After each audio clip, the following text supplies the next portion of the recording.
Ever wondered what the Cognizant onboarding process truly looks like? Step 1. Brace yourself to fill out crucial hiring documentation, including legal forms, tax papers, and other essential details needed for employment. Confirming your education and previous experience is also a part of it. Step 2. Attending introductory sessions is the next integral part. HR provides overviews of company policies, code of conduct, and benefits. Project and team-specific introductions are also included, ensuring you know your new role and responsibilities. Step 3. Start immersing yourself in your unit's culture and connecting with your teammates. Learn the values, expectations, and communication styles while understanding the team's goals. Engage in team-building activities or one-on-one sessions with team leads that will help build a relationship with core project teams.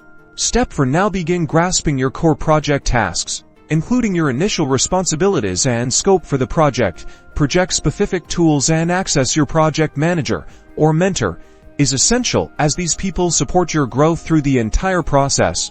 Lastly, remember that Cognizant onboarding is a structured process designed to welcome new joiners and foster their success. By completing all the required steps, you'll become a valued member in no time.